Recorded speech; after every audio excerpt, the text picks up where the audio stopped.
நண்பரே, இங்க கடன் தீர்க்கும் தரம் சொல்லிட்டு திருச்சேரியில் ஏதோ ஒரு கோயில் இருக்காங்க. அது எங்க இருக்குதுன்னு கொஞ்சம் பார்த்து சொல்லுங்களேன். எப்படி பாக்குறது? இதான் இந்த செல்வம் இந்த பிரிப்ளிசிட்டின்னு என்ன சொல்றாங்க, அதை கேட்டு பார்க்கலாமா? கேட்டு பாருங்க நண்பரே. ஏமா இங்க இந்த இதுகிட்ட கும்பகோணம் பக்கத்துல திருச்சேரின்னு ஒரு ஊர் இருக்காமே, அங்க கூட கடன் தீர்க்கிற இடம் இருக்கான். அது என்னன்னு காட்டுமா?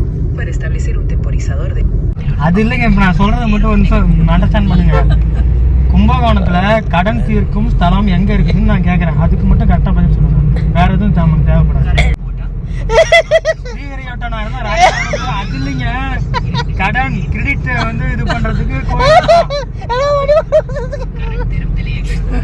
மறுபடியும் கரண்ட் இல்லைங்க, கடன் சொல்ற அப்புறம் கரண்ட் நிறைய இருக்கு. இந்தியாவில இல்ல, தமிழ்நாட்டுல கும்பகோணத்துல கடன் தீர்க்கும் ஸ்தலம் இருக்கான். திங்கக்கிழமை போனா அங்க சாமி கும்பிடுவாங்களா, அது எங்க இருக்குன்னு எனக்கு கரெக்டா பார்த்து சொல்லுங்க. மறுபடியும் கரண்ட் இல்லைங்க, கடன் கிரெடிட். இப்ப நம்ம பணம் இல்லைன்னா கடன் வாங்கல, அது கேக்குறேன் நானு.